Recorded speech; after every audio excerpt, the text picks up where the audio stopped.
Hello दोस्तों, आप लोग कैसे हैं? उम्मीद करते हैं आप लोग अच्छे ही होंगे, स्वस्थ होंगे, मस्त होंगे।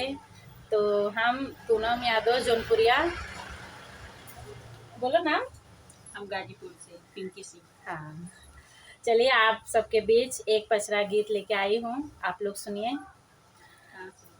बरहई बारी समैया का भरिया में रहलू, नाही मिली जोड़िया तोहार हो माँ, नाही मिली जोड़िया मैया, नाही भबिया रही गईनी मैहर कमाई कुमारी हो माँ, नाही मिली जोड़िया मैया, नाही भाभिया रही गईनी मैहर कमाई कुमारी हो माँ।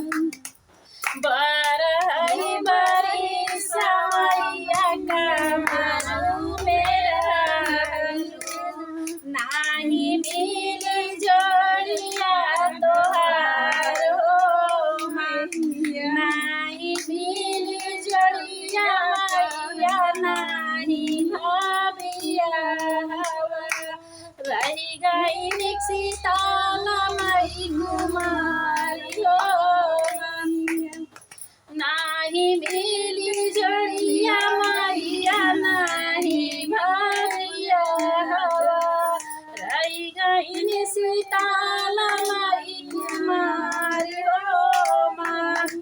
बरहई बारी समैया का मरू में रहलू, नाही मिली जोड़िया तोहार हो माँ, नाही मिली जोड़िया मैया, नाही भाभिया रही गई विंध्याचल मई कुमारी हो माँ, नाही मिली जोड़िया मैया, नाही भाभिया रही गई सीता विंध्याचल मई कुमारी हो माँ।